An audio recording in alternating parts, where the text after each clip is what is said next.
having this motivational line with the girl. I'm not sure I want to see that. You are good. And something like that, obviously you did that for a teacher, but this is for a recruiter. Obviously,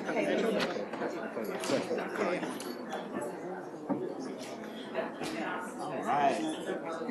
Madam Treasurer, you ready? Hey, Melanie.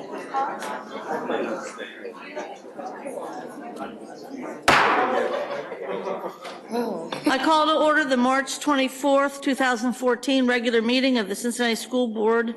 We welcome everyone and request everyone, including our own board members, and the people in the audience, to please silence their cell phones and other electronic devices. Would you please stand for the pledge? I pledge allegiance to the flag of the United States of America and to the republic for which it stands, one nation, under God, indivisible, with liberty and justice for all. Daniel, I was laughing because I used to do the same. Thank you very much. Roll call, please. Treasurer Witt. Mrs. Bates. Present. Mrs. Copeland Dansby. Yes, present. Mrs. Hoffman. Mr. Coons. Here. Mr. Manera. Here. Mr. Nelms. Here. President Bolton. Here, thank you. I need a motion to approve the minutes from the special public meeting of March 3rd, 2014, special meeting March 10th, 2014, regular meeting March 10th, 2014, special public meeting March 11th, 2014. So move. Thank you, Mr. Nelms. Is there a second? Thank you, Mr. Coons. All in favor signify by saying aye. Aye. Any opposed? Thank you very much. Mrs. Bates, as Chair of the Finance Committee, would you please present the March 12th, 2014 Finance Committee meeting report? Yes, I will. I do have one comment that in the record, there is written record of the CRA tax review meeting that we had in Cheviot. You all know I'm the ambassador to Ambassador to Cheviot. And Mrs. so that Bates. was covered, but it's covered in the written record. Thank you. Do board members have any questions about the March 19th Committee of the Whole report? Seeing no questions, we need a voice vote to accept the committee reports as written. All in favor, please say aye. Aye. Aye. Anyone opposed? No. And we've changed the order and kind of gone back to the old order, predating about 2 or 3 years ago. We are going to move, as we said, to new business, but we're going to start with that part of the meeting in which Mr. Nelms will be offering kudos. Mrs. Bates will be presenting the retirements, and then, of course, we will be hearing from the public. So, Mr. Nelms, do you have kudos tonight? Yes, I do, Madam President. And my kudos is a shout out to Carmen Burks, the district's program director for Safe Routes to School program, for those that need to have an interpretation as transportation of our kids. Under Ms. Burks' direction, the program was the recipient of the Green Advocacy for Education Award. The program is designed to improve the safety of children walking or biking or skateboarding to school. This district is one of the first large school districts in Ohio, one of the first in the nation to create a travel plan for the Safe Routes to School program. And kudos, good job, Ms. Burks. Thank you, Mr. Nelms. Are there other kudos? Yeah. And you've got Mr. Coons. Yeah.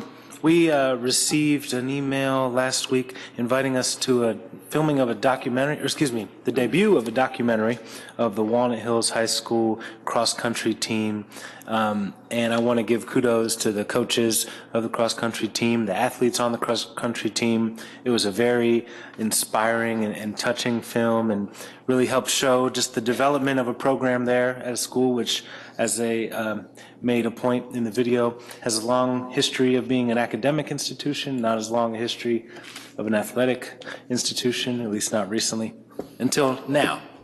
So I want to give kudos to everyone involved in that. The movie was called Rise. Rise, good job. Thank you, Mr. Coons. Any other kudos? I would just like to say one, if I can, the privilege of the chair, and that is that 3 board members were able to attend a gathering that had both the Dick Ross from the, education advisor and big guy of education to the governor, as well as the governor. And very frankly, there was a great deal of complimentary statements made there at Withrow regarding not only the third grade reading guarantee, which we really were kind of pointed out as the whole district excelling greatly, especially in comparison to some of our peers, but also it can't go without saying there was also tremendous admiration for our superintendent expressed by our governor and by Mr. Ross. And very frankly, she is the face of the district. I can't help but think that's got to help us in Columbus. But they were not only emphatic, but they were effusive in their compliments to the superintendent. So kudos.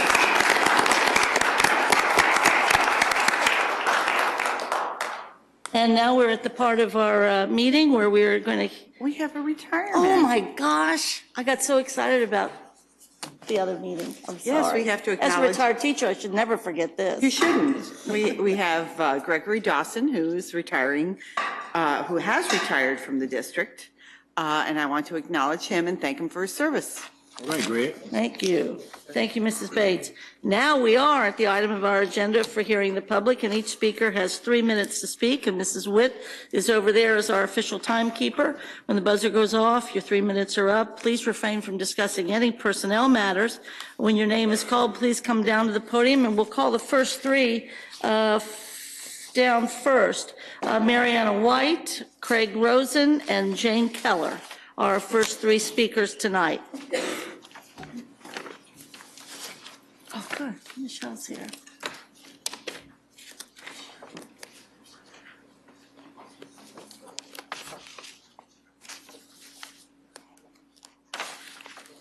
Yeah. Thank you for being here. Hi, my name is Mariana White, and I am the parent coach for Parents for Public Schools of Greater Cincinnati. Also the proud parent of a 4-year-old. We live in Mount Lookout. Public education is important to me because we just found out she has some sensory issues and she will need the special education supports that CPS has in place. However, the levy is important for all Cincinnati children, not just mine. So obviously I'm speaking in support of the levy. The renewal would keep in place funding the district already receives to support the education of its 33,000 students. Funding needed to provide teachers, textbooks, technology, and other critical needs such as special education. At the same time, the renewal will preserve $65 million in current funding, about 14% of the district's operating budget. And lastly, Cincinnati Public Schools has been progressing academically and is the top performing urban district in Ohio. While the district has embraced higher academic standards and has ways to go to meet them, and is on the right track. It's our job to keep CPS moving in the right direction, which is why this levy is so important. So thank you for your time. Thank you. Thank you. Thank you for your support. Mr. Rosen.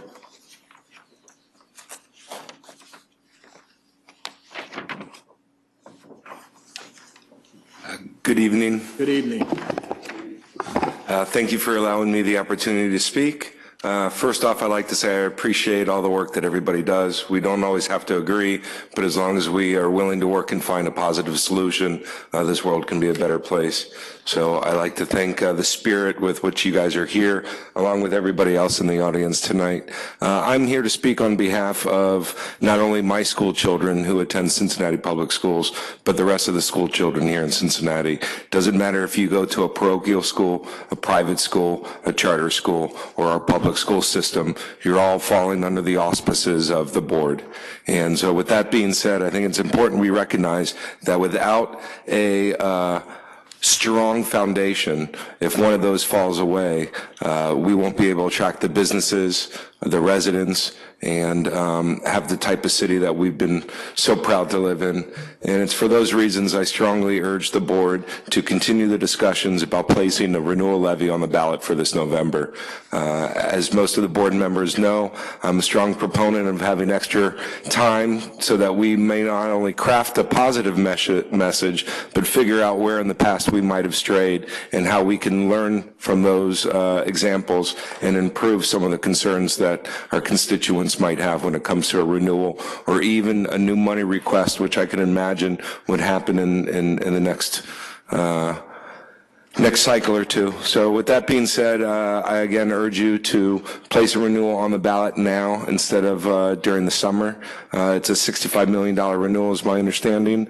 The funding for this, should we not be able to get this passed, I think would be catastrophic to our operating budget.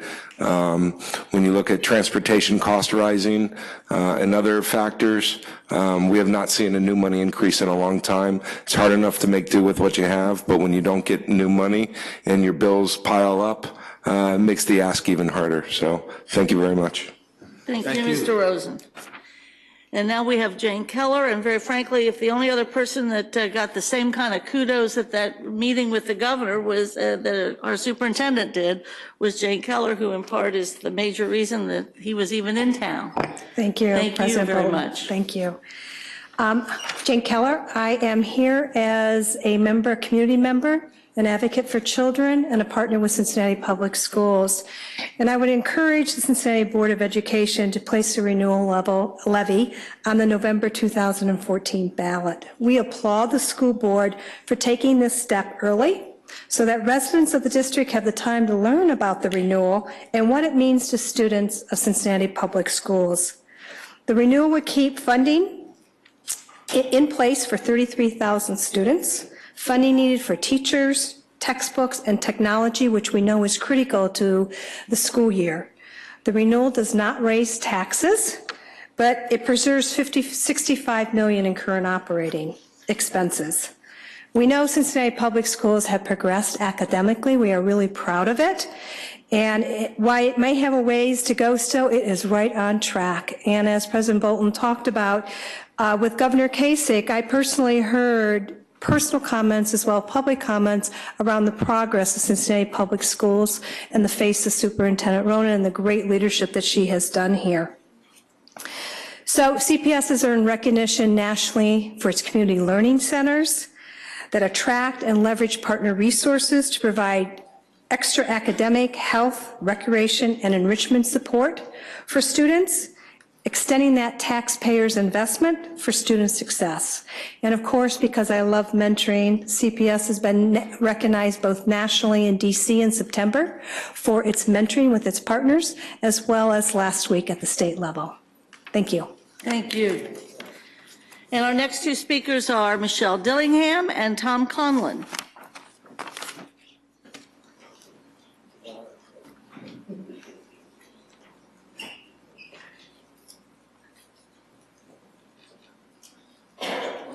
Welcome, Michelle. Good evening, everyone. Thank you for the opportunity.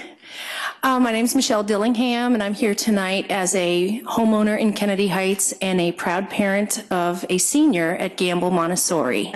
Our family has a senior, Michael, and he is actually in a special MH classroom at Gamble Montessori. And we, along with thousands of other families who rely on good quality public education, are in full support of a levy for November 2014.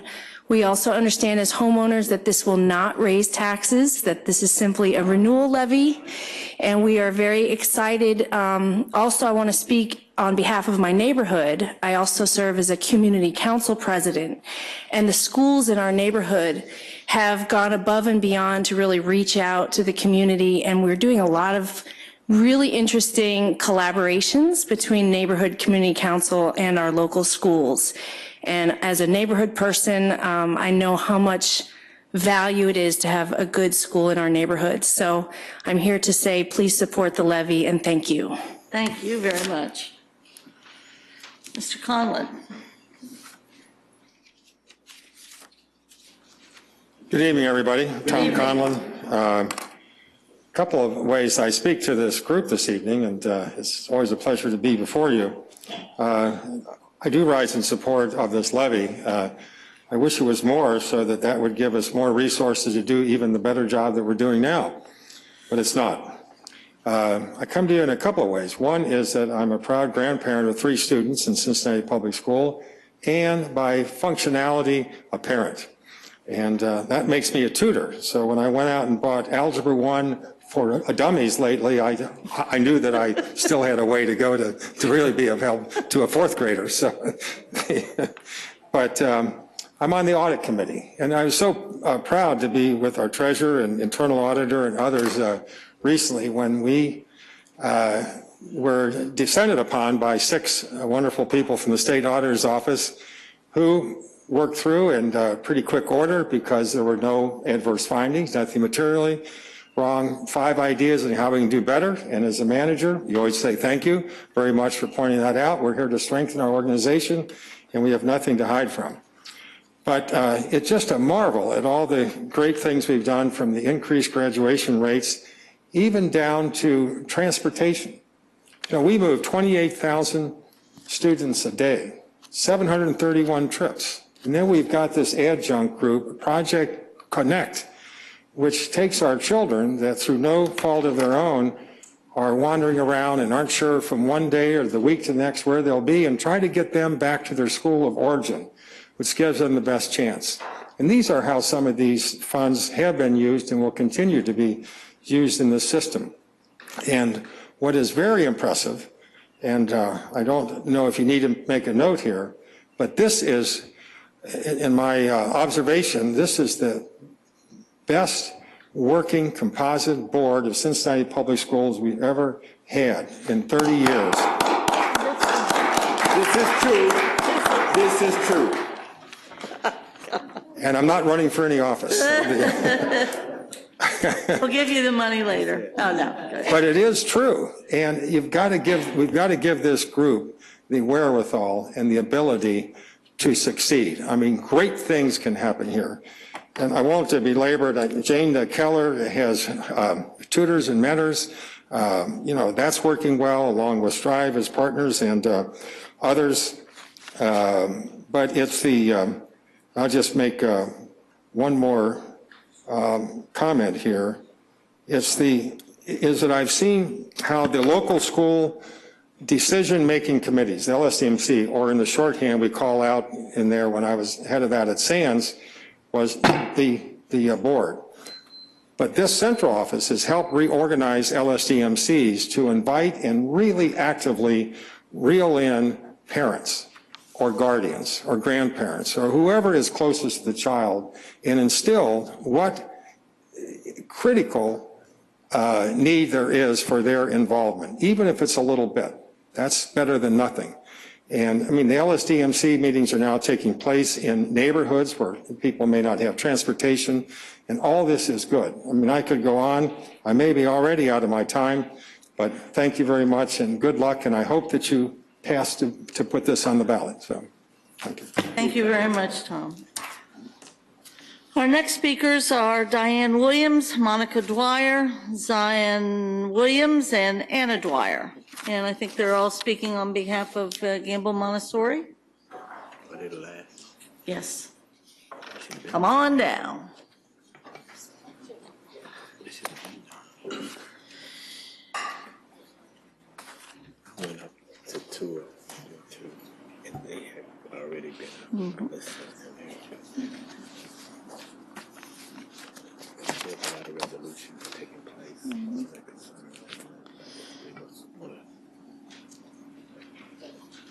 The spotlight. Yes. Diane Williams, Monica Dwyer, Zion Williams, and Anna Dwyer. Welcome. Hey, Miss Williams. Hello, how are you this evening? Good evening to all of you. We're grateful to have the opportunity and the privilege again to speak with you, and we're excited tonight to thank you for listening to us and to the many concerns we've expressed to you over the last 4 months about Gamble Montessori.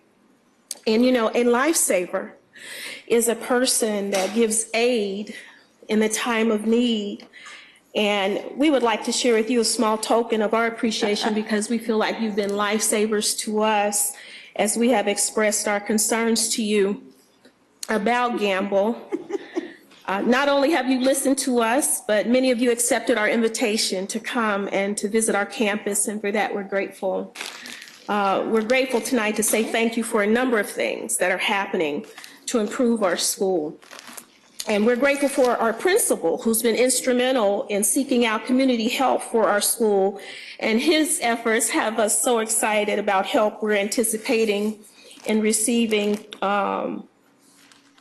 landscaping help for our school property grounds, and for improving the look of our school auditorium.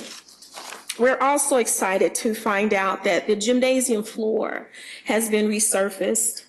The basketball mounts have been painted, and we have received a new scoreboard. Additional cabinets and furniture that are unused in other schools are being reserved for Gamble Montessori. A requisition has been submitted for a new sign at our school. We're proud of that. A plant operator has been hired for the school and will be responsible for cabinetry repairs and ongoing maintenance. The brickwork we mentioned to you in some of the classrooms, those classrooms will not be utilized until that has been repaired, and that will be repaired in the summer months. And we are so excited to know that you have agreed to help repair the floor in our school auditorium.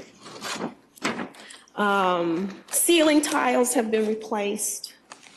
The roof is going to be an ongoing project where they will continue to repair it. Our flagpole has been painted and flags are flying. We're just excited on so many levels about things that you have done, and we will keep you abreast of the progress that we experience as things are completed. Thank you so much for your support, all of you. Ms. Williams, I want to say thank you, and apparently everything that you have said is meeting with your approval because you look quite radiant tonight. So Well, thank you. That's the kind of report and feedback we look forward to. Thank you very much. Now, the carpeting issue is still unresolved, but we're hopeful. We're still hopeful about that. President Bolton, I have Yes, go ahead. Williams. Hi, Ms. Williams. Thank you for Hi, coming how are again you tonight. this evening? Good. Nice to see you. I appreciate your tenacity and you continuing to come back to the board for support for your school. As you know, I did visit your Yes, school thank one you particular so day, much. and happy to report that your principal and your staff are doing a phenomenal job, as are the students. And thank you again for being a parent, leading a tough charge. And I'm glad to see incremental work happening. And let's stay in touch. We're excited. Thank you for your support. Thank you. And you do look very, very nice tonight. I'm sorry, I don't think I turned my mic on. I want to echo Erica. Thank you for inviting us to come out. I was able to come out the same day and have a tour. And I just want to tell you that my tour guide, first of all, she sold me on Gamble. I came home and told my husband, I was like, maybe our kids need to go to Gamble. I mean, they're only 4, 5 now, but yeah, so they have a couple years. But I asked her the question, I said, what do you love about your school? And what do you wish could be different about your school? And she listed on and on and on all the things she loves about your school. And I pressed her again, well, what do you wish? She said, I don't think I can think of anything I would change. And if you have a 7th grade girl who can't find something to complain about, oh my God, you are doing something right. I mean, she was wonderful. So thank you for inviting us there, and I was so glad to be able to get a tour with such an enthusiastic student. Thank you for coming. Thank you. Thank you very much.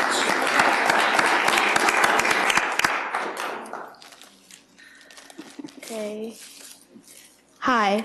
Hi. My name is Zion Williams. And I'm Anna Dwyer. And we are 10th grade students at Gamble Montessori. I would first and foremost like to thank all of you for the progress I've been seeing happening at my school to improve our learning environment to become a more pleasant place to learn. I really appreciate your support in helping us make Gamble a better place. I'm also excited to hear that you have agreed to replace the damaged flooring in our auditorium. I'm glad we don't have to be ashamed of how our school looks.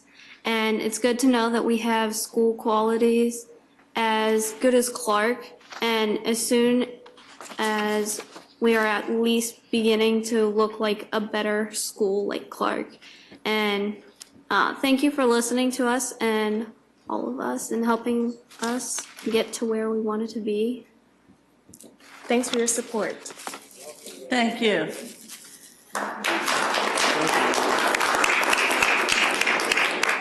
And certainly kudos to the board members that were able to visit, but more particularly kudos, if you will, to the district administration and staff members who responded and did so very quickly. Thank you to Mr. and Mooring and the meaningful way. facility staff. Thank you. Yes, thank you.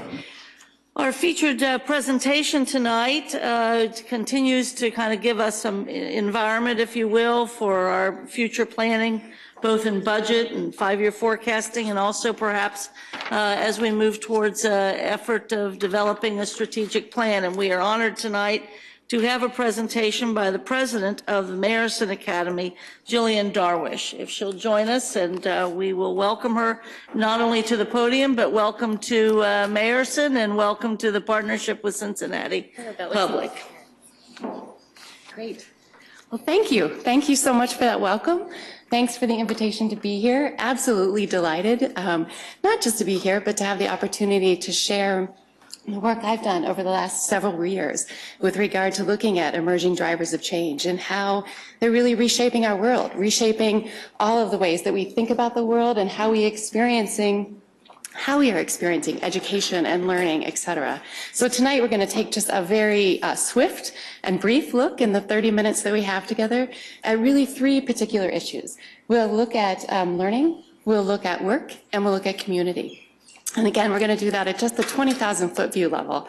And if you can speak a little bit more directly to that microphone, will that help over there? If I scoot it up a little bit, will that help? No. Yeah, whatever. Is it okay? You good for the mic? Are we good? All right, Okay. great. So let me do a little sorting here then, after I've done that. And we'll get moving. That's okay. Okay. So when we think about emerging drivers of change, one of the things we quickly think about is, oh my gosh, the world is just such an incredibly fast pace right now. I can barely keep up. Everyone I talk to has knowledge overload, and where's this going, et cetera, et cetera. So really, to give you more information about that is really probably cliche at this point, not necessary. You're living it. But one of the really important effects of that is that sociologists tell us that our generations are actually shrinking. And so what that means is that we used to experience generations in the sense of 15 or 20 or 25 years, but now our generations look more like 5 or 10 years. So the experiences that we're having between those short amounts of time is so radically different that sociologists are thinking of them as generations. And the reason that's important is that we might not really fully appreciate how very different our learners are from what we've experienced. Even if some of us are younger than I am, we might not realize just how radically different their world is. So what I'd like to do tonight, just to give you a sense of that so we can get grounded in what learners are experiencing, I'd love to introduce you to 3 different students. So we'll get started by doing that. So this is Angela, and Angela is in the class of 2015. And some of the things that Angela has experienced you might find really surprising.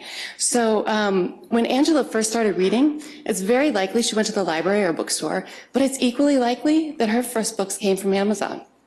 It's also equally likely when she began to listen to music, she never thought about purchasing an entire CD. She could just select which tracks she wanted and maybe listen to them on an iPod. If she had an enterprising, very technically adept teacher, instead of sharing her first creative writing with her classroom or even her school, she could have shared it with the whole world via a blog post. It's also possible that when she was taking her first pictures, they weren't on a camera, they were on a phone. She also saw the witness at a very young age of what citizen journalism looked like, of a whole world co-creating a story together. When she was 14, she was probably texting about 60 times a day if she was the average teenager, believe it or not. And so, of course, the social media platform, Twitter, that came about with 140 characters was perfect for her generation. And they invented all kinds of acronyms that none of us over a certain age recognize. And by the time, of course, of her current experience, YouTube was not a new sensation, but it's something that had been part of her life almost always. and embedded in so much in her life that it has 1 billion unique viewers every month. 6 billion hours are viewed every month. So it's a phenomenon that's been part of her life. All of these things together, though, have given her an experience of living in a world where she is constantly able to create, constantly able to connect, constantly able to be out and doing in the world. So from that perspective, what does learning begin to look like for her? And what's the emerging shape of learning? Well, the defining feature is really all about choice. So in the way that she can select the choice of her high school, this is going to be very comfortable to her, very much expected, a part of her life. But she can also select at a much more micro level. And you'll hear me talking a lot about micro instances of things. So she can select any learning opportunity basically she wants if she has access to the web, which many of our students do, and there's an issue where we need to think about when they don't. But certainly the choices that she's provided online stem everywhere from, as this is just one of hundreds, literally thousands of examples. Crash Course offers many courses on everything from biology to philosophy, and there's music instruction, anything else you could gather. A full course, a small course, a video, it's all out there to be accessed.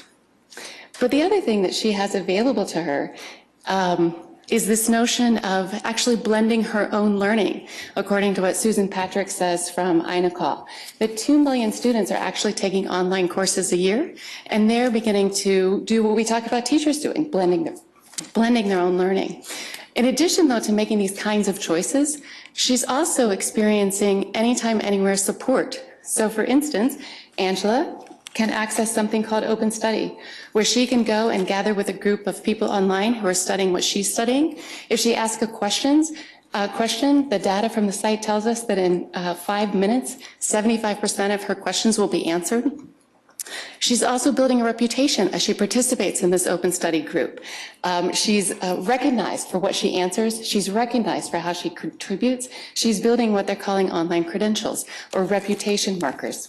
In addition, she can pay 20 cents or 40 cents an hour to speak to the best college students on the best college campuses for direct tutoring. And again, they're living by their own reputation markers. How they're working with those tutors is transparent to the other incoming students watching. So this notion of having both choice, anytime, anywhere support is just part of the way that she's living and experiencing life every day. One of the things that's happening as a result of this incredibly robust kind of learning ecosystem that she's really swimming in every day is that people are gravitating towards very particular learners or very particular teachers. So you get this idea of almost a rock star teacher. I mean, in the past, would we ever have known of teachers who had courses that attracted 1.2 million participants? But that's certainly the case with regard to the middle instructor here, Sebastian Thrun. His AI artificial intelligence course did have 1.2 million folks register. Sal Khan, of course, 4,500 lectures, 250 million views on those lectures. So these are kind of household names now as teachers, which is pretty interesting in and of itself. But of course, the indirect effect of that is pretty powerful as well. So this notion of having access to international experts on particular topics and bringing that into a classroom, now you have a teacher, a master teacher, who has the potential to blend the best of the best, to not allow it, not leave it to students to blend their learning, but to expertly advise, to expertly blend learning so that it meets the needs of every individual student in really interesting ways. In addition to doing that, though, you have the opportunity of what I'm sure you all know about the flipped classroom. So students are experiencing this content away from their actual classroom environment. So when they get to the classroom, they're able to do what only master teachers can do, right? To really build understanding, to really build problem solving, to really build analysis, and to set up experiences like the capstone experiences that are here in part of the district. So these are all things that are going on right now. Another indirect effect of having this kind of interconnected experience is certainly the struggle really to get special services into schools. So we know, for instance, that there's 476 students for every counselor at the high school level. So there might be opportunity here, of course, for distributing resources, if you will, personnel resources in a different way. And actually that's already happening with a firm called Connected Learning Connections. Yeah, Learning Connections, where speech pathologists are brought to rural schools who wouldn't have that service otherwise. So these are some of the amazing opportunities for learning that are going on actually right now. So the question is, of course, though, what will that look like 5 years, 10 years from now? So I'd like to introduce you to a second learner. I'd like you to meet Max. And while you get to know Max, I'm going to grab my water. Okay, I am going to go for it up here, and I'm going to try to restrain my my arms a little bit. So Max is actually coming to us from the class of 2020. So what are things going to look like, you know, when Max gets towards graduation age? So he's going to have these same choices, but even more so. It's hard to imagine how this won't continue to escalate. But the additional element that's going to be thrown into his experience is this notion of incredible adaptation, right? That he will come to know and experiencing everything in his world as being personally adapted to and for him. So right now in learning, we have adaptive learning platforms like Newton and many others, which I'm sure you're familiar with. But that ability to get even more adaptive is becoming more and more granular and focused even at the tool level. So for instance, this is just one of many, many examples. It's called Books That Grow. And so you can have a child who begins to read a book, and as they do and interact with that text, the text dynamically changes to respond to the reading level. So vocabulary is changed out, phrasing is changed out dynamically, so that the child is getting a highly responsive experience with a learning tool. And this is going to be the world that Max will come to experience as he goes through learning. So we talked a little bit early on with Angela about what she was experiencing in the way of reputation markers and how she was building a credibility online, so to speak. And with this, you know, learning possibilities all around students in these many, many forms, the question becomes, how are they going to aggregate that? How are they going to make sense of that? And how will it be represented? And there's opportunities emerging now that students are beginning to use. The first one up here is called Accredible. And it shows, if you've taken a class from any of these various sources, pulls it all into one platform. So you have a portfolio that represents who and what you are and what you've learned. Another one is here with Pathbright.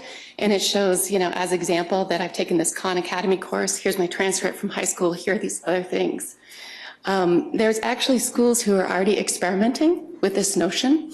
One of the schools is in Washington, and they have badges that they've created for STEM learning. And the badges that students can create and pull together through the courses they're offered have to end up resulting in things like is it botany? Yeah, botany, or astrology, or these types of things. So they have these alternative markers to the way that they're being credentialed in school.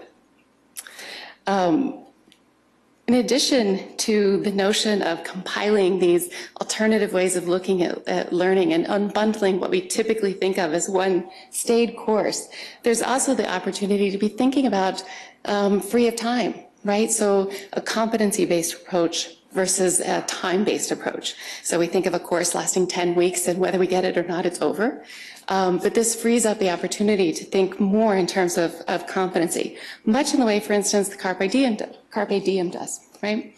And there are other schools, certainly there's a school in Colorado who is following, and many others actually, a competency-based model where there are literally no grades, or I'm sorry, no grade levels anymore, right? So this is a possibility for what Max may experience as more common as a result of these experiences.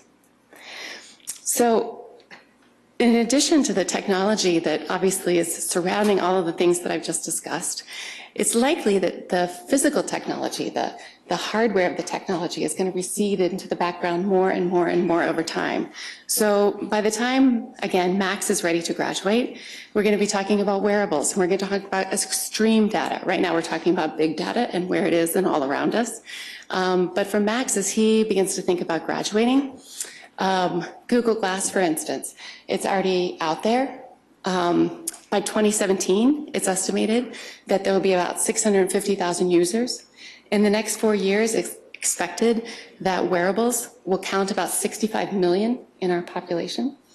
Things like Green Goose, which are already available for home use, that take RFID tags and are able to track behavior and help you attain goals by doing so, feeding data back to an instrument, could be part of our everyday classroom. All of these things, of course, are generating tremendous amounts of data that can be intensely useful, but also can be intensely disconcerting. We could spend the rest of this time, this quick time we have together, and much, much more talking about those concerns. But I'll just give you one quick fact about the notion of big data and where it's going. There's a firm in Washington, D.C. Called IDC. And they're a research firm that looks at these things, and they suggest that the big data portion of information technology market is actually growing 7 times faster than the rest of the market. So it's definitely something that we will continue to see grow and has big implications for learning. So what about for Marcus? He's the last student we'll meet. And for Marcus in the class of 2025, it's likely that this whole notion of hardware will continue to recede. So by the time Marcus is getting ready to graduate, we may not be looking at this type of hardware or wearables or anything like it. But instead, Marcus may very well be experiencing something that feels like persistent augmented reality, where his digital life and his physical life are nearly one and the same. His digital life is literally a layer on just about everything he does. So I don't know if any of you might have already seen the Sixth Sense and the videos that Pranav Mistre has put together and the phenomenal work he has done, which basically, with his work, as you can see up here, just by the movement of a hand or the shapes you make, you are creating a virtual interface, right? So in this case, I won't go into how it all works, but it's a fascinating watch. If we had more time, I'd be sharing with you to look up Pranav Mistre and Sixth Sense and see how the virtual world is projected into the physical world. Again, to create all, you could imagine the extensions for creating learning environments, et cetera, and what this would mean. I'll just give you a couple of quick examples of how this is playing out already. So Pranav Mistre has a prototype that he uses. He does things like holds his hands like this and takes a picture, and then he can throw them up, actual photos on the wall. It's quite extraordinary. Samsung right now has a product for the home that turns windows into interfaces, right? So all of a sudden, every window in your house could become some kind of digital interface. Last year at South by Southwest, there was the first virtual interactive hologram lecturer. So these things are the future that's already emerged and unevenly distributed. So that's just one element. The other piece that's, I think, probably going to make an enormous impact as we look again that class of 2025 is the notion of brain-based learning. Obviously, it's already here, it's enormous, but if we look at the way it's impacting other sectors in our world right now, it's pretty profound. So this is just one tiny example of many we could discuss in neuromarketing. So marketers giving up the idea of that messy thing we call language and focus groups where I just hear from you what you like, what you don't like, what's interesting to you, not interesting to you, and I just go straight to your brain. And I give you my product and I let you play with it, and I see when something hits that you like, and I see when something hits that you hate. And that's the way I interact with you. Again, if you let your mind go, you can think of extraordinary implications for learning. So we've talked about ever so quickly this notion of the impact on learning and the way it may be shaping, and the impact on work is where we'll go next. So again, if we go back to Angela, the world of work she's going to inherit is probably vastly different from what many of us have experienced. You know, when I was getting out of school and looking for that first job, one of the worst things you could do was to be a job hopper, if that sounds familiar to anyone. So, you know, you had to stay in whatever you picked for 2 or 3 years for sure, or else your life was over. Angela's generation is really, really different. They're likely going to have 15 to 20 jobs over the course of their work lives. And depending upon who you talk to, that means maybe 8 careers, not just different jobs in the same area, but really substantially different careers. You know, when we look at the Labor Department and what they talk about as the emerging most popular jobs, they frequently will talk about, oh yeah, and 5 of these just didn't exist 10 years ago. So it's that sense of what she's facing and the kind of dramatic changes that she'll be seeing. In addition, you know, this whole notion of the data that I've been talking about, this opportunity to perform and to be observed in your performance will certainly impact work life as well. So, you know, Google has been famously talking about recently this idea that we don't care where you went to school, we don't care what grades you got, we just want to know what you can do. And by the way, we're going to be watching online to see what you can do, and we're going to set up our interviews as performance interviews. And so that's translating to new models of even organizing entire organizations. So you get things like ROWE, which is ROWE, results only work environment, right? So really people just need to get done what they need to get done, and that's all we care about. The other impact here, or possibility here, is as people are connected in these incredibly smart networks, this notion of pulling in talent just as it's needed, so just-in-time talent, moving from the idea of a workforce to a talent cloud. And you hear lots of emerging employers talking about that. So all of these things are likely trending in such a direction that they'll just be amplified by the time that Max enters the workplace as a graduate in 2020. So instead of Max looking at the network, if you will, of his organization, because he'll be connecting with many organizations over time, he may be forming his own organization with people who are doing like work. So the example I have up here is from an organization called Seats to Meet, and it's a fascinating model. What they do is identify public spaces where there's persistently available space, which could be workspace, and they alert people in their network to that availability and have them sign up for a workspace. And what they ask is when you slot in to a workspace, you tag your own work so people in the network who are also in other workspaces know what you're working on so you can connect, right? So this notion of him building his own learning network, his own talent cloud, will probably be a big part of the way he thinks about his professional life. You can imagine with everything that I've ever so quickly talked about to this point, that what's required in these work environments is going to be radically different in the way of skills and characteristics and capacities. So the Aspen Institute recently conducted a think tank, if you will, of folks who thought about this an awful lot. And these are the things they came up with as the most critical. It gives you a very different sense of kind of the world that Max and his peers will be inheriting. It also gives you a sense of kind of a breathless, oh my God, it's going to go so fast, and how are we all going to keep up? And so enlightened employers will probably be looking at things like digital detox retreats.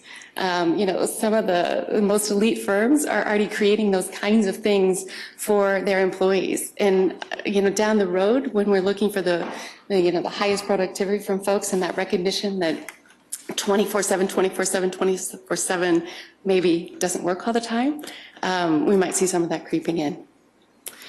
And so what about, again, for our dear Marcus in 2025? These things are, again, likely going to just continue to be exaggerated for him.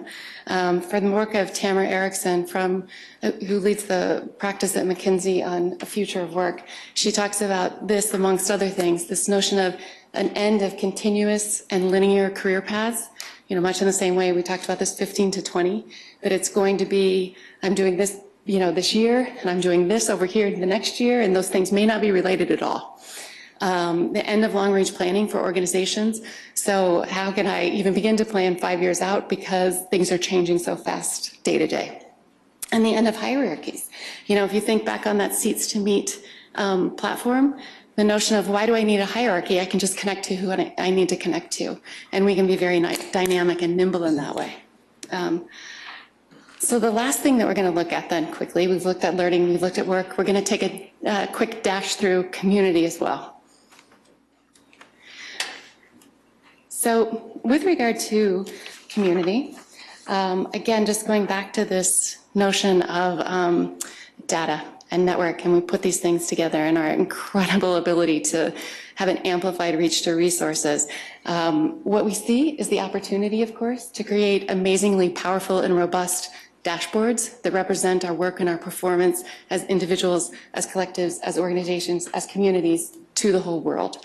And certainly, you know, the work that's here in the district already with regard to the dashboard is an excellent example of what's emerging. This is one of my favorites to look at, which is Common Good Forecaster.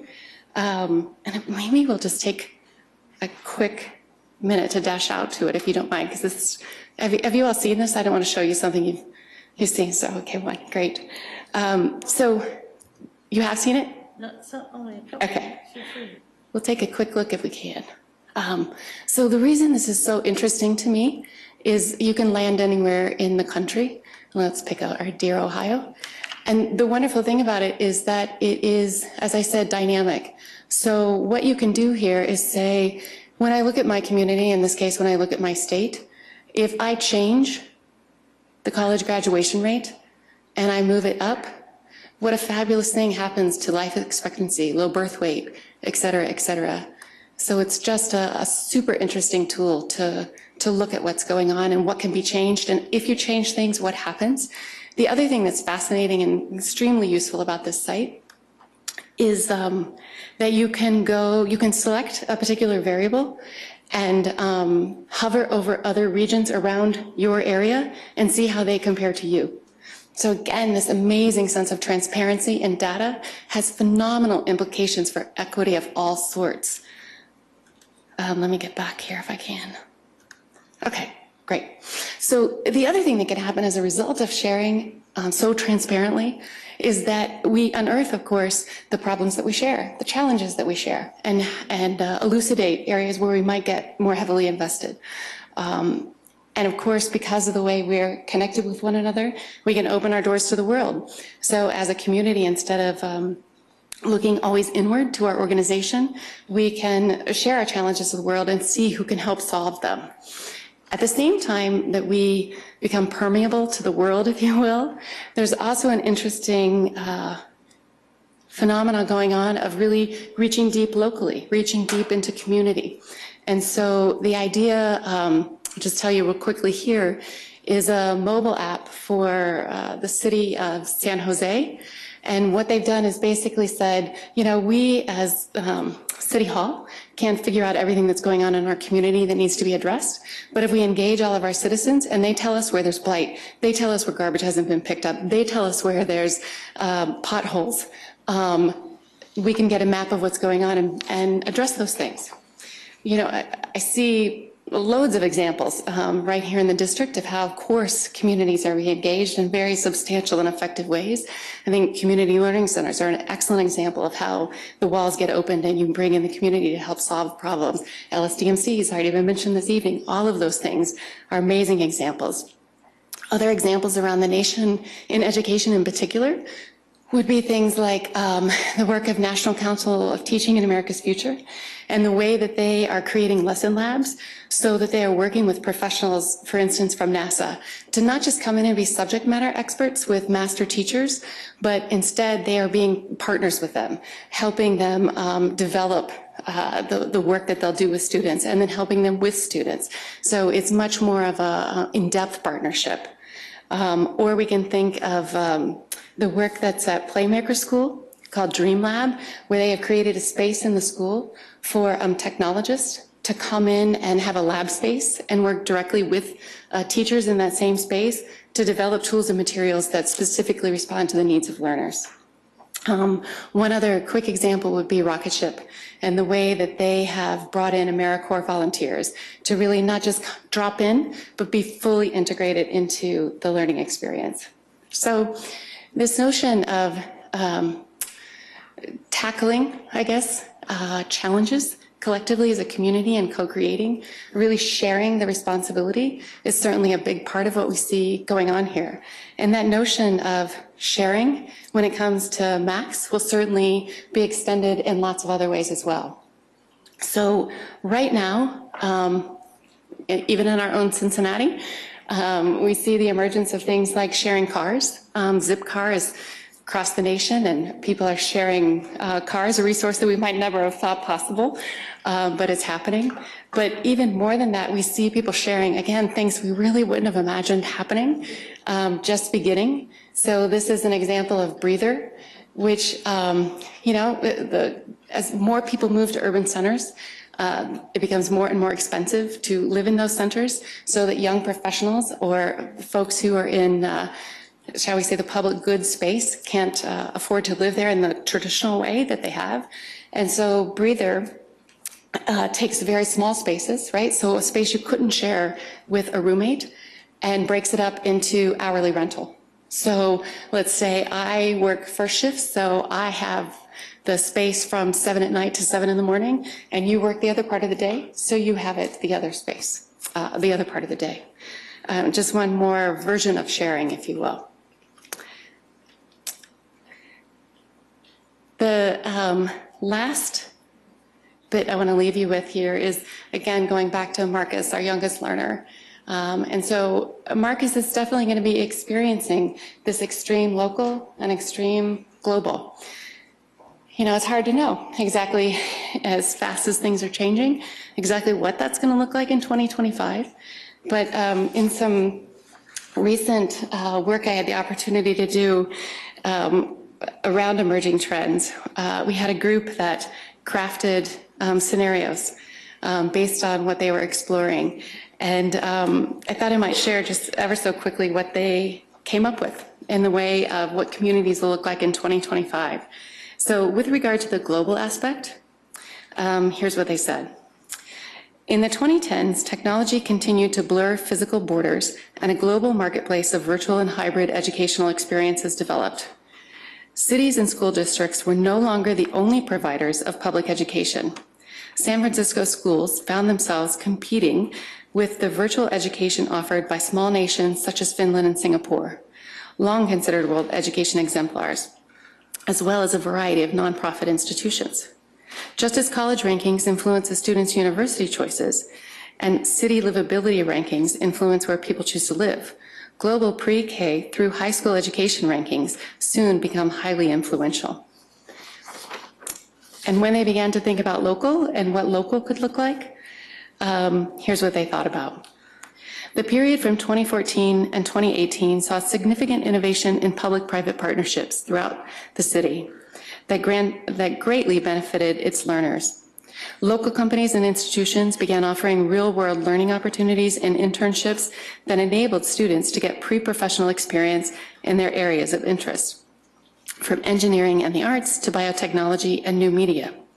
At the same time, in an effort to stem urban flight and invest in the city's future, a cadre of technology and professional service companies motivated by tax incentives from the city of San Francisco took the lead in acquiring and developing distressed city real estate, including buildings owned by the city's Unified School District, for the purpose of creating affordable mixed-use office and residential developments.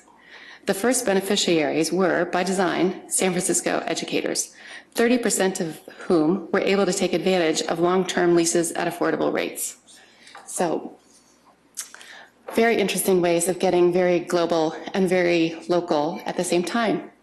So, typically when we talk about emerging trends and drivers of change and what they mean and how things are being reshaped, the idea is certainly not to advocate for any particular idea, but it's simply to say, well, here's the lay of the land. Here's what seems to be shaping up. And it's really, the idea is to help spur thinking, right? So, well, if that's what's emerging, how does that fit with what our vision is? How does that fit with what we want to create? Or how can we leverage those ideas to create the ends that we really want to create? And so the whole, I guess, purpose, part of the purpose, is in fact to not create answers, but instead to create great questions, right? Those kinds of questions that actually work on you. You don't work on them. So I hope some of those have come up for you. Certainly as I look through this and think about it as I do, some questions might be things around these issues. Are there ways to expand the development and use of shared resources with the community? That's obviously already happening across the district in so many important ways. So what will that look like in 5 years? What will that look like in 10 years? It might be, another question might be, are there new roles or new models for learning that can extend the reach of outstanding educators and serve the district's vision to unleash the potential for every student?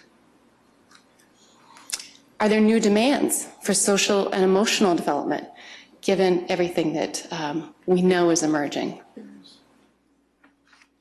As students access the world, how might a school's culture support values that will guide good decisions? So those are things that pop up for me. There's a million more.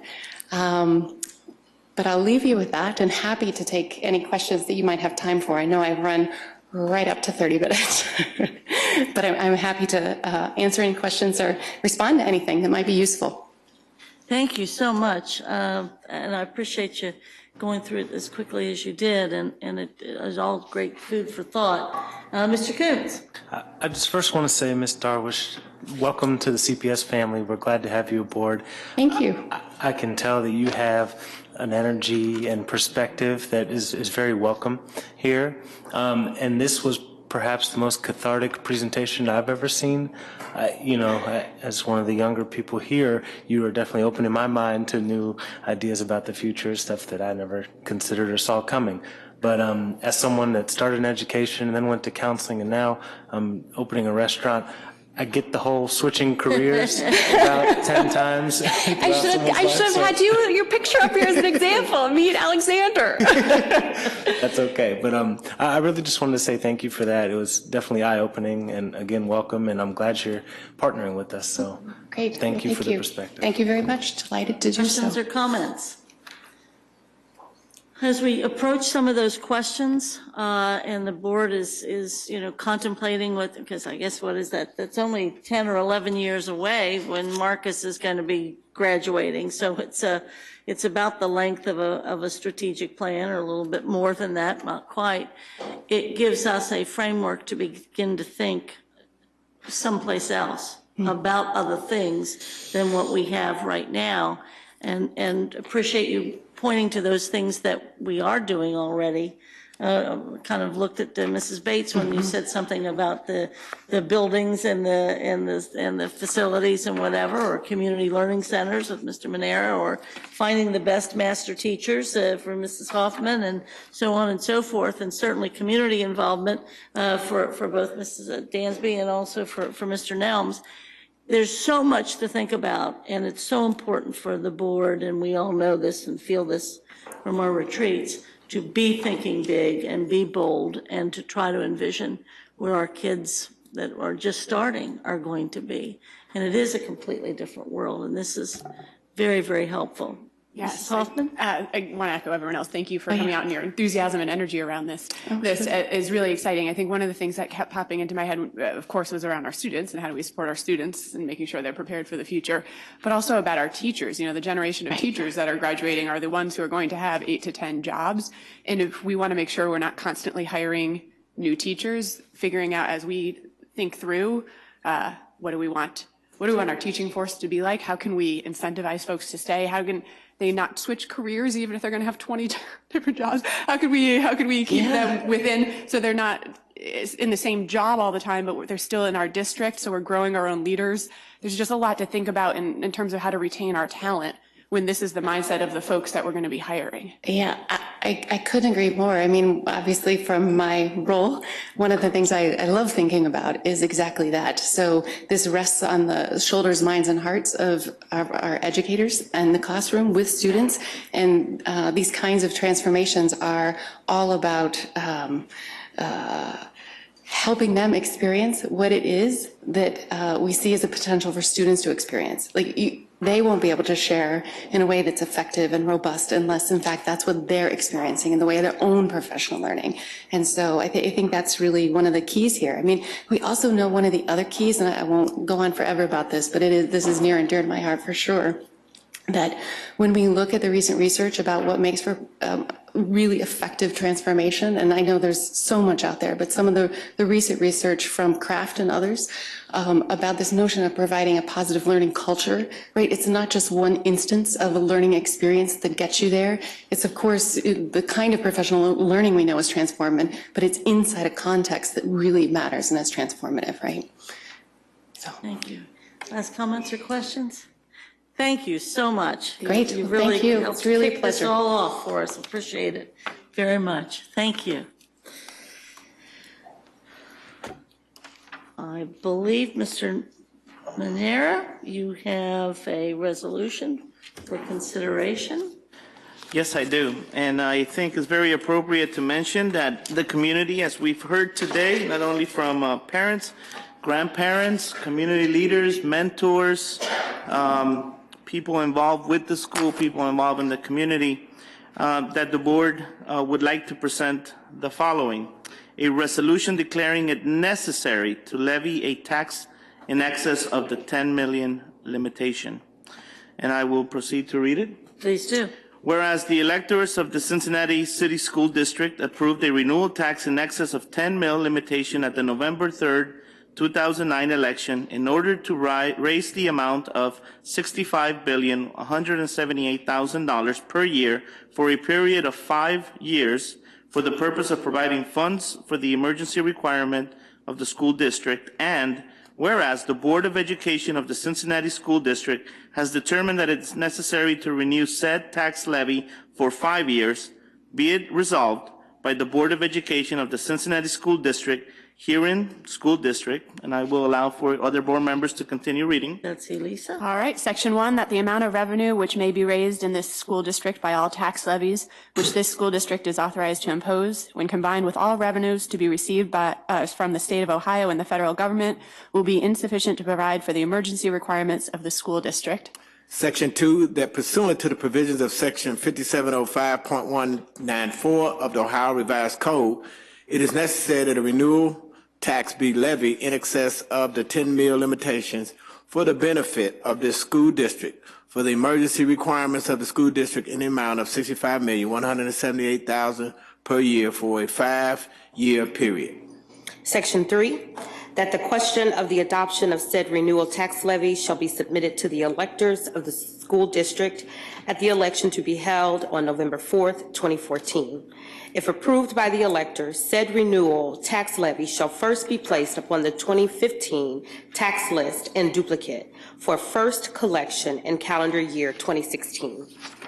Section 4, that the treasurer of this Board of Education be and is hereby directed to certify forthwith a copy of this resolution to the county auditor at least 95 days prior to said election as required by law, so that said county auditor may calculate the annual tax levy, which will be required to produce the annual amount set forth in Section 2 hereof in accordance with Section 5705.195 of the Ohio Revised Code, and so that the county auditor may certify to the Board of Education the total current tax valuation of the school district in accordance with Section 5705.03 of the Ohio Revised Code.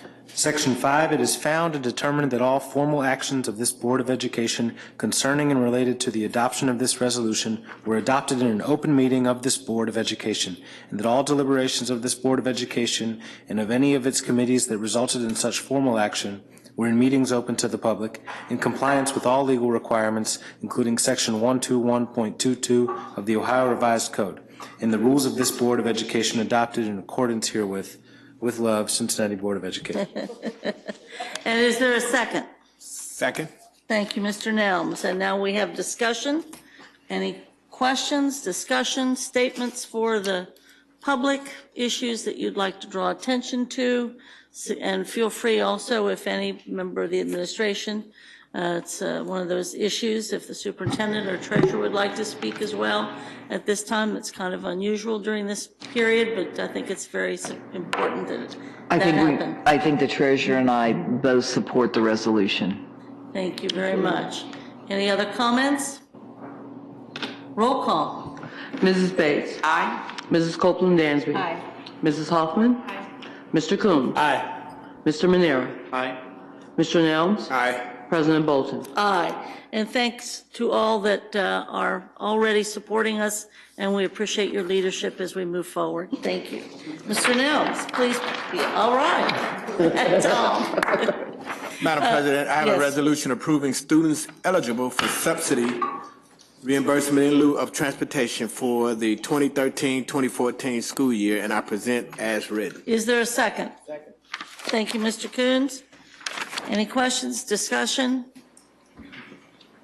I have a quick question. I'm assuming this is something that has already been considered by our transportation folks because they are so thorough. But I was just wondering with number 2 here, do any of the previous 2,000 something, does it change number 2 at all with these new 69? Is that something that we consider every time, right? That like there weren't enough kids to transport, but now that we have 69 new, do any of them now, enough of them overlap at a stop that we would now transport some of them? I'm just wondering if that's something they look at every time there's a bulk number like this. I see Mr. Davis out there in the audience. Yes, we consistently look at the population for changes in availability and whether or not we can transport them safely and efficiently. Okay. Thank you. Thank you for your question. Roll call. Mrs. Bates. Aye. Mrs. Copeland Dansby. Aye. Mrs. Hoffman. Aye. Mr. Coons. Aye. Mr. Manera. Aye. Mr. Nelms. Yes. President Bolton. Yes. Mrs. Bates, would you please present your resolution for board consideration? Yes, I have a resolution to transfer funds from the general fund to various funds for the fiscal year 12 payroll fix. I present this resolution as printed. Thank you. Is there a second? Second. No. All right, Ms. Copeland Dansby won that one, I think. Any questions, comments? Does the treasurer or anybody need to key it Actually, up? we have worked through the finance committee on this. The full board has been apprised of this, so we're just moving forward in the process. Thank you very much. Then we're ready for a roll call. Mrs. Bates. Aye. Mrs. Copeland Dansby. Aye. Mrs. Hoffman. Aye. Mr. Coons. Aye. Mr. Manera. Aye. Mr. Nelms. Yes. President Bolton. Yes. Mrs. Copeland Dansby, would you please present the resolution for board consideration that you have? Certainly so. I have a resolution for fiscal year 2013-14 amended appropriations resolution, and I present it as written. Thank you very much. Is there a second? Second. Thank you, Mr. Nelms. Any questions or comments or discussion? Roll call. Mrs. Bates. Aye. Mrs. Copeland Dansby. Yes. Mrs. Hoffman. Yes. Mr. Coons. Aye. Mr. Manera. Aye. Mr. Nelms. Yes. President Bolton.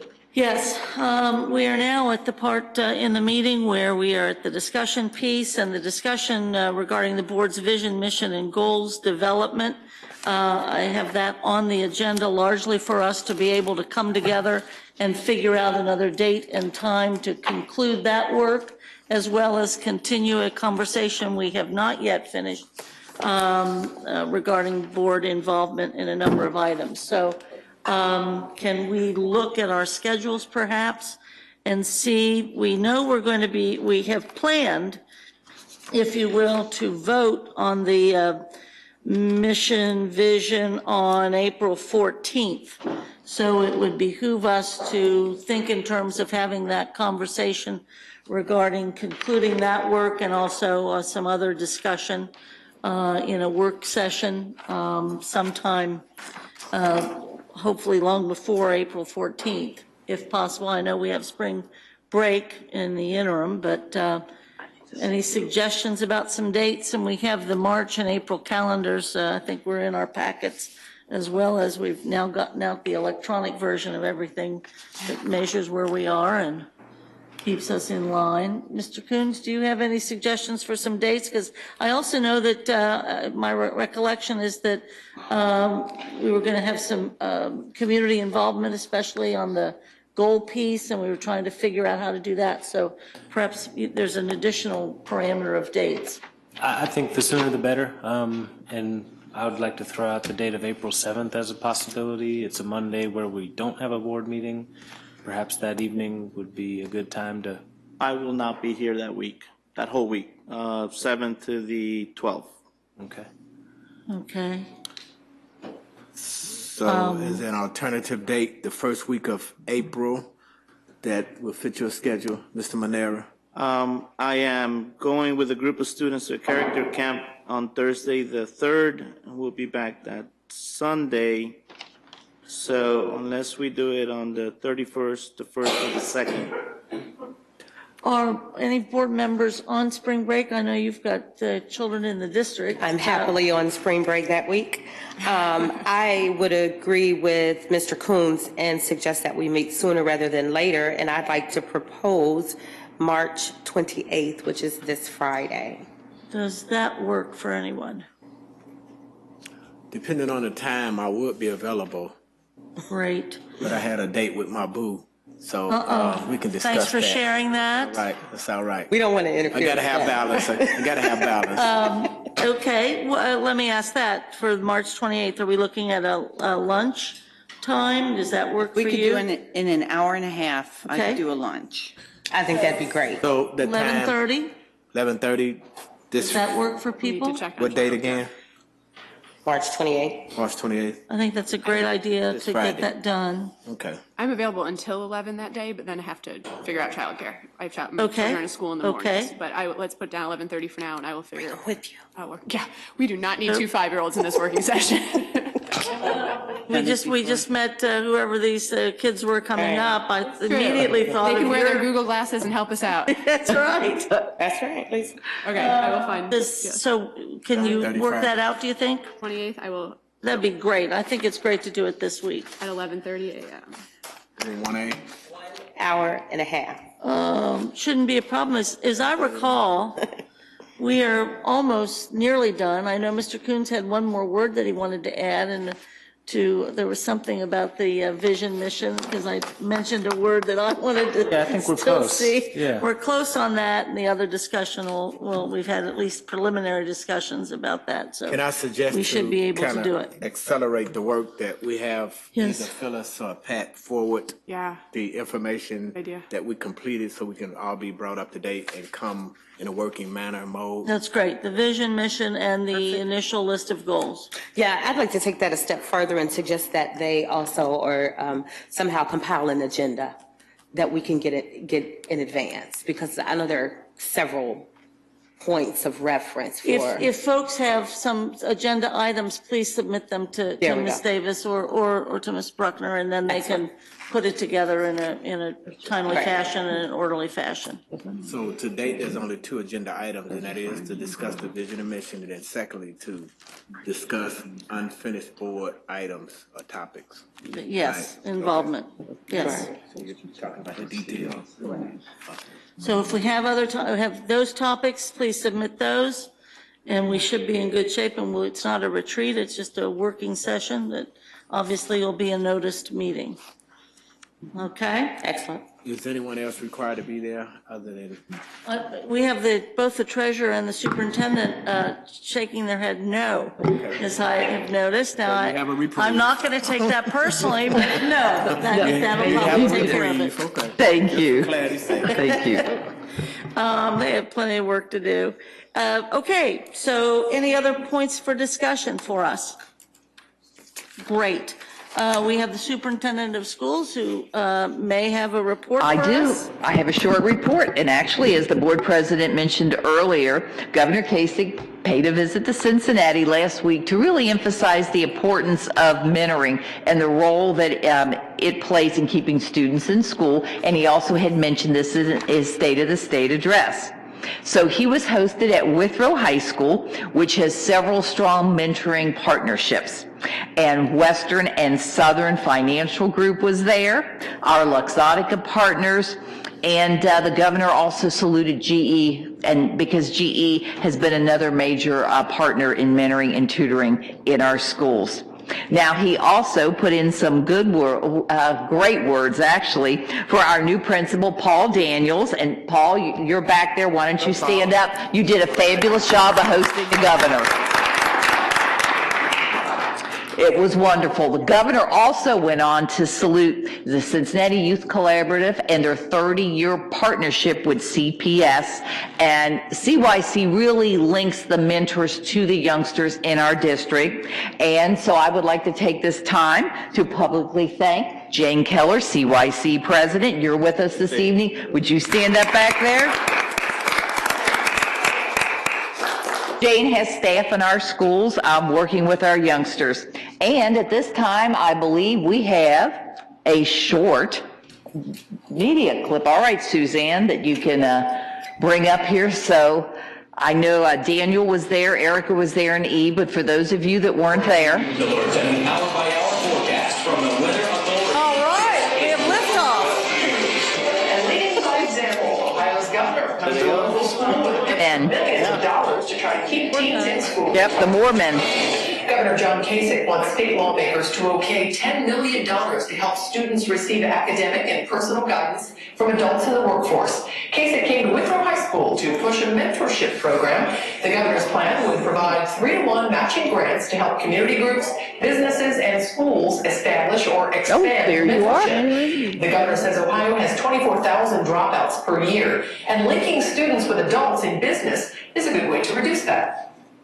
So here's what happens with this mentoring. They sit down with these young people and they tell them, first of all, you're somebody special. It all starts with that. It doesn't start with, well, how's math going? It starts with, you're special. And some of these people who get mentored, not all of them, but some of them who get mentored, never had anybody ever tell them that they were special.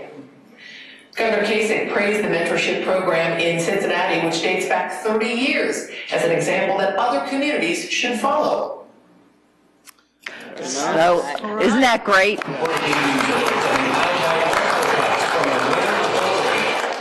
So I would like to thank all of the mentors and tutors on behalf of Cincinnati Public Schools. Thank you for working with our children. And that concludes my report. Thank you. Do I have a motion to approve the recommendations of the superintendent? So moved. Second. Thank you, Mr. Nelms. Any questions, comments, issues? I do want to make note of the principal at Euler. Did I see that in the recommendation?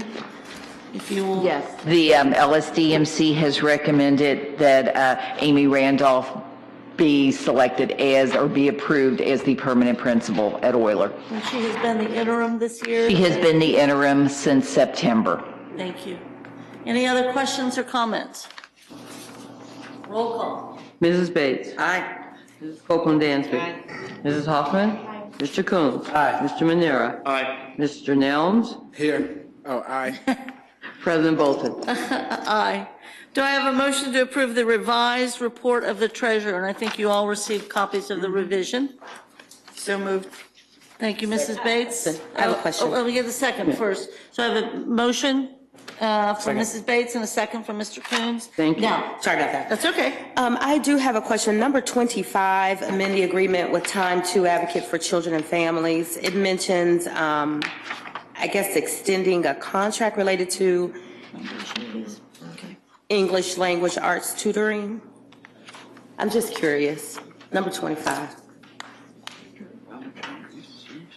So sorry.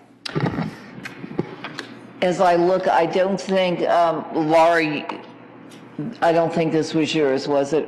Or do you? No, it just looks like we're increasing the amount of a previous contract. Okay. Is what it looks like. Right. So my question was, is it more time in the classroom, or was the contract to end at a particular time, but maybe this extends it? I think it's a great thing. I'm just looking for clarification. It looks like it's one math and one English, so it looks like 2 tutors who are coming in. It looked probably between, well, they've been there since November, so it looks like we've increased the time of the 2 additional tutors. I will talk to the principal tomorrow and I can let you know. Just be interested. I paid a visit to that school one day last week, and while they are doing fantastic work there, I'd just be interested to understand what this. I'll find out what that this is. Okay, great. Thank you. Any other questions for the revised? All right, seeing none, roll call. Mrs. Bates. Aye. Mrs. Copeland Dansby. Aye. Mrs. Hoffman. Aye. Mr. Coombs. Aye. Mr. Manera. Aye. Mr. Nelms. Aye. President Bolton. Aye, and now we're at the part regarding inquiries and updates. Mr. Nelms, I think you put one on the agenda for us to be aware of. Yes, I did. I wanted to at least start the discussion, whether we cuss, fuss, or discuss the need for why foundations are needed and necessary. And I took the liberties of traveling to Columbus on March 6th to attend a first ever OSBA workshop on increasing private funding for your school district workshop. And it was centered around foundations. And given the fact that this district is always cash strapped for fiscal and financial support across a number of needs, one of the things that I found very interesting is that there was other districts that was present. Some of them had their own superintendents and treasurers. Some of them had foundations already established. And so I wanted for us to at least start having that discussion around the pros, the cons, the positives and negatives around why a district-wide foundation should be considered. So as we get to the assignment component or piece, I would like to have us, most of you really was forwarded a copy from the workshop, and it talked about the benefits of an education foundation.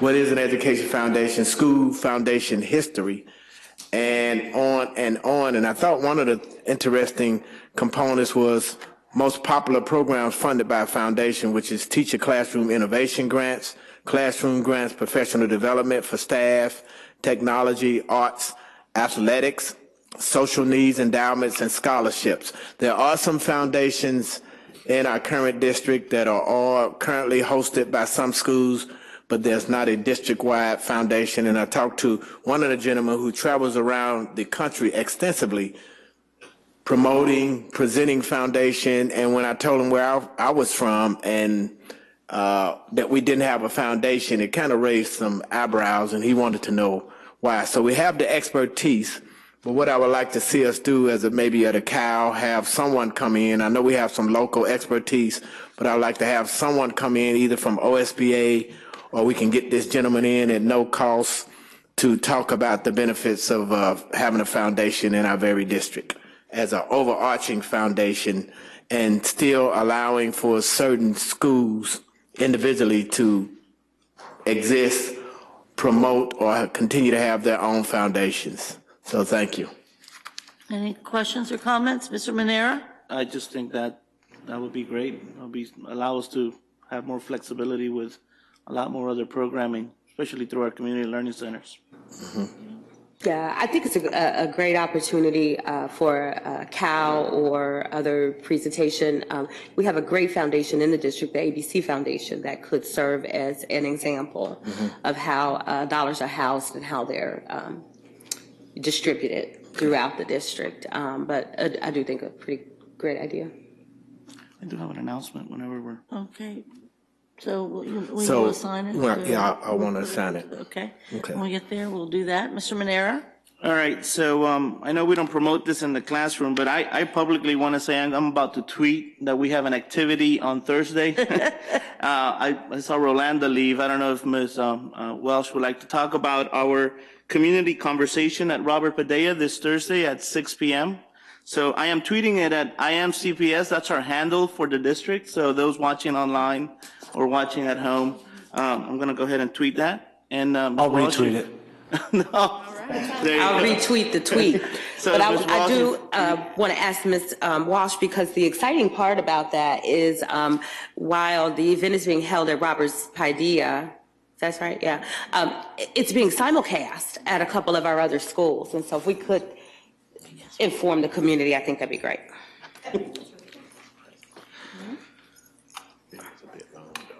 Do this in 140 characters or less. There you go. That's it. I just exceeded. Couple of hashtags like that. Yes, we're really excited about our community conversation at Roberts Paideia Academy. And it's from 6 to 8. Anyone who wants to show up in person is most welcome. We have actually sent letters of invitation to some of the third graders that we are specifically targeting to their families, because we hope that they will come and find out more information about the importance of early reading and some opportunities that we have in the district, including our summer stars. And we are indeed excited and crossing our fingers to hope that the technology works. We've invited local school decision-making committees and principals to host their own viewing parties, because we believe that families sometimes don't like to travel across town and will seize the opportunity to show up at their schools, where they can also learn about this and have their own conversation on site. I don't know the current number, but I do know that we at least have a handful of takers, so we'll monitor it and see how well it goes, and we hope this will be a model for the future. Absolutely. Thank you. Anybody else? All right. No other inquiries or updates? Do we have any assignments? Yes, we do, Madam President. And I don't know, Madam Superintendent, who this might be targeted to, but I would like to have, number one, I think it's a 2-point assignment, the number of current foundations we have within the district, and to plan for a CAL presentation on the pros and cons for having a district-wide foundation. And I can work with you on that and give you some referrals. OSBA would be one. Yes, if you could give us the name of the gentleman. Thank you. Mr. Nels, I wonder if there's any value in having ABC do a mini presentation on themselves during that same conversation. I think it just can set the parameter related to an existing foundation that's working very well. Yeah, I think it's a good point, but what I kind of see ABC as being is a independent foundation that deals specifically in extracurriculum. But I think in terms of the overarching need and request, a foundation, and I think we can have maybe ABCs do a presentation. Some other time. Some other time. That's great. Yeah. And as a matter of fact, I think they are on. Yeah, the we agenda talked about it, coming up so in April. I was know trying that to the two of squeeze them you in. all- Yeah, it would have been, yeah. I hear you. Yeah. That's a good suggestion. Any other assignments? I have assignments for I'm not surprised. a couple of committees. Okay, the first assignment is going to be to student achievement.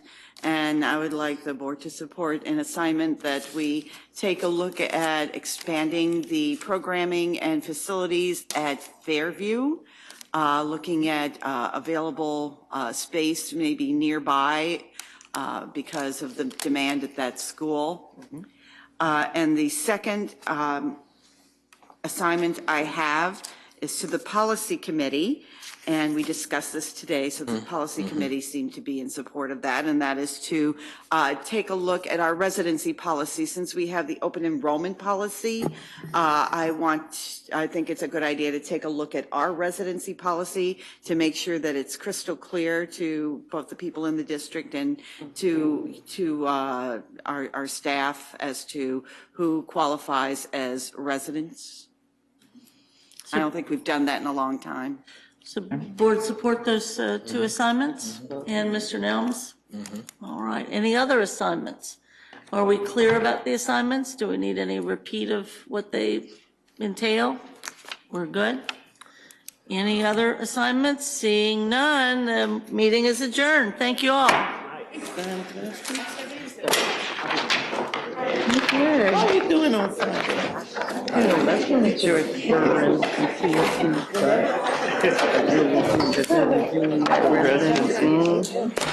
Well, I'm not even sure what board follows. Right.